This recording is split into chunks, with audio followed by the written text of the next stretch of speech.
इतना आपका पढ़ाई इतनी स्ट्रांग है कि आप एक अच्छी यूनिवर्सिटी में जा सकते हैं, आप जरूर जाइए। अदरवाइज चाहे आप फाइनेंस का फील्ड देखिए, चाहे आप कंप्यूटर साइंस का फील्ड देखिए, इंडिया आपको बहुत अच्छे ऑप्शन दे रहा है। दूसरी चीज कि आप कैसे सिलेक्ट करें। पहला सिलेक्शन जो आपको करना है आइडियली वो होना चाहिए कि आप किस देश में पढ़ना चाहते हैं। अमेरिका में अगर आप पढ़ना चाहते हैं तो वहां 4 साल की ग्रेजुएशन होती है। अगर आप यूके में पढ़ना चाहते हैं वहां 3 साल की ग्रेजुएशन होती है। तो आपको ये समझना पड़ेगा मैं किस देश में पढ़ना चाहता हूं। अगर सपोज करिए आप लॉ करना चाहते हैं, अब आप लॉ करना चाहते हैं तो आप अगर अमेरिका जाएंगे आपको 9 साल लगेंगे एक लॉयर बनने। बट वहीं यूके में आपको वही 5 साल लगेंगे जो आपको इंडिया में लगते। तो आपको हर यूनिवर्स हर कंट्री का पूरा पढ़ाई का सिस्टम समझना पड़ेगा before you decide that you are going to which country. और 4 साल की ग्रेजुएशन मैं करना चाहता हूं या 3 साल की ग्रेजुएशन मैं करना चाहता हूं, ये आपको समझनी पड़ेगी चीजें। कौन सी डिग्री जो मैं अमेरिका से लेके आता हूं या यूके से लेके आता हूं, क्या वो इंडिया में रिकॉग्नाइज्ड है कि नहीं है, या इंडिया की डिग्री क्या मास्टर्स में वहां रिकॉग्नाइज्ड है, ये सारी चीजें आपको पहले क्लियर करनी पड़ेंगी। और उसके लिए बहुत ज्यादा जरूरी है कि बच्चे क्लियरली हर कोर्स कंटेंट हर कंट्री के स्टडी प्रोसेस को पढ़ें। और विपिन जी आपका एक क्वेश्चन था कि बच्चे को 1 साल चाहिए होता है, मतलब मैंने आपके इसमें पढ़ा था, इसमें था कि 1 साल चाहिए होता है तैयारी के लिए। आइडियली 11वीं और 12वीं ये दोनों 2 साल ये बच्चे के लिए बहुत ही इंपॉर्टेंट है, उस बच्चे को जिसे बाहर जाना है। देखिए बाहर की एजुकेशन बहुत एक्सपेंसिव है, बहुत महंगी है। उसमें अगर आप पढ़ना चाहते हैं तो आपका जरूर ये प्रायोरिटी होना चाहिए कि आप स्कॉलरशिप पे जाएं। स्कॉलरशिप मिलने के लिए जरूरी है कि आप 2 साल पूरी मेहनत करें, पढ़ाई करें, जरूरी एग्जाम दें, तब आपको स्कॉलरशिप मिलेगी और उसी स्कॉलरशिप पे आपको बाहर पढ़ने जाना चाहिए। सो इंडिया में हर चीज की पढ़ाई अच्छे से अच्छी हो रही है। किसी भी चीज के लिए आपको ये सोचने की जरूरत नहीं है कि सिर्फ बाहर जाके ही हम कुछ कर सकते हैं। ठीक है जी। हाँ, एक साइंस का फील्ड है जहां मैं बोलती हूँ कि अभी भी कम यूनिवर्सिटीज हैं। जैसे कि अगर आप देखें केमिस्ट्री देखें, मुझे लगता है कि आप बाहर बेटर एजुकेशन प्राप्त कर सकते हैं। बट उसके अलावा इंडिया आपको बहुत अच्छी एजुकेशन आज भी ऑफर राइट अवे। तो साइंस पे हम और डिटेल में आने वाले दिनों में बात करेंगे, ही अलग अलग स्ट्रीम्स के ऊपर बातचीत होगी, लेकिन आज एक ओवरऑल एक स्ट्रक्चर एक बनाने की कोशिश कर रहे हैं कि कैसे आपको शुरुआत करनी है, कहाँ से आप शुरू करेंगे और कैसे आगे बढ़ेंगे। तो चलिए, एक तरीका ये कि आप देश के हिसाब से इसको तय करेंगे। अच्छा कृतिका, बहुत सारे लोगों को ये लगता है कि हम फॉरेन से डिग्री लेकर आएंगे या तो वहीं नौकरी कर लेंगे या अगर हिंदुस्तान वापस भी लौट के आएंगे तो हमारी कमाई ज्यादा होगी, हमारा रिकॉग्निशन ज्यादा होगा। ये कितना बड़ा मिथ है या कितना बड़ा सच है? That's a very good question. I think ये डिपेंड करता है कि आपके अपने फील्ड पे कितना कॉन्फिडेंस है। ये मेरा मानना है कि बहुत सारे टाइम स्टूडेंट्स बहुत इन्वेस्टमेंट करते हैं इंटरनेशनल फॉरेन एजुकेशन में, पर उनको क्लैरिटी नहीं होता है कि वो क्यों पढ़ रहे हैं और उस फील्ड में आगे वो क्या करना चाहते हैं। लैक ऑफ कन्विक्शन से जब वो चूज करते हैं तो वो डिग्री के ज्यादा मायने नहीं रखते। Of course generally speaking market में कुछ वैल्यू होता है इंटरनेशनल डिग्रीज के लिए, बट उससे ज्यादा वैल्यू होता है स्टूडेंट के कन्विक्शन पे कि वो सब्जेक्ट मैटर को कितना अंडरस्टैंड कर सकते हैं, उसको कैसे अच्छी तरीके से अप्लाई कर सकते हैं और खुद पे कितना विश्वास है उसको इम्प्लीमेंट करने के लिए। So the degree is not everything.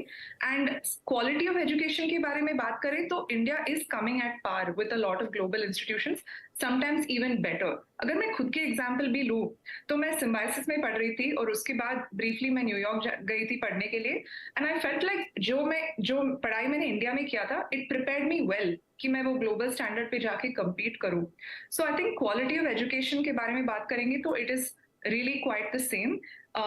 There are a lot of expert faculty जो इंडस्ट्री में काम करते हैं, जो अपने रिसर्च के फील्ड्स में एक्सपर्ट्स हैं, वो अभी भी इंडियन यूनिवर्सिटीज में बहुत सारे लोग ऐसे काम कर रहे हैं। So there is in my opinion no difference in a big difference unless there is clarity and conviction for student कि वो क्यों पढ़ रहे हैं।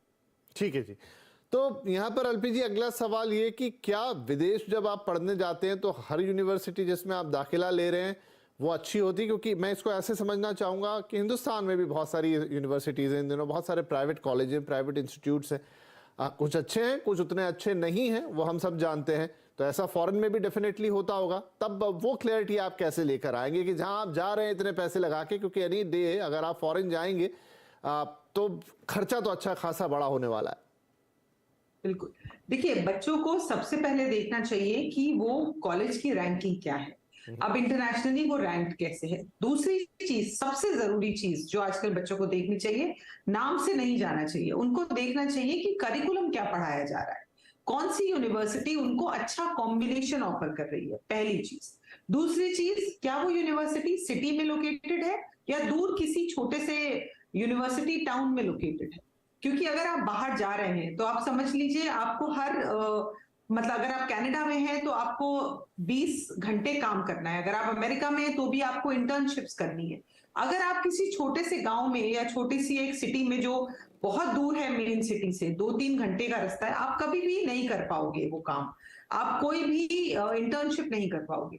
हमेशा अच्छी यूनिवर्सिटीज वो देखिए जो सेंट्रली लोकेटेड है, सेंट्रली लोकेटेड है, उनकी रेटिंग कैसी है, उनका करिकुलम कैसा है, उनका प्लेसमेंट कैसा रहा है, उनके क्या कल्चर के बच्चे हैं, उनका रेशो क्या है, क्या इंटरनेशनल स्टूडेंट्स ज्यादा हैं या सिर्फ नेशनल स्टूडेंट्स उनके यहाँ पढ़ रहे हैं, वो स्कॉलरशिप्स कैसी ऑफर करती है, ये सारी चीजें आप देखने के बाद डिसाइड करेंगे। देखिए रेटिंग एक चीज है, बट उसके अलावा बहुत सारा काम है जो आप यूनिवर्सिटी की वेबसाइट पे जाके खुद कर सकते हैं।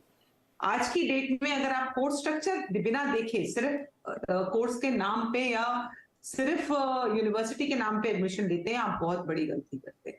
दूसरी चीज, यूनिवर्सिटी में क्या सपोर्ट प्रोवाइड किया जाता है इंटरकल्चरल स्टूडेंट्स को।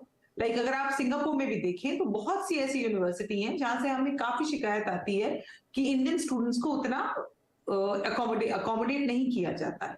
वो सब चीजें आपको कंसिडर करनी चाहिए कि कितने ओपन है वो आउटसाइड कल्चर के लोगों को एक्सेप्ट करने के लिए। ये सब चीजें आपको उनकी वेबसाइट पे जब आप उनका रेशियो स्टडी करोगे आपको मिल जाएगी। सो ये कुछ पॉइंट्स हैं जो आपको ध्यान में रखने चाहिए जब आप कोई यूनिवर्सिटी सिलेक्ट करते हैं।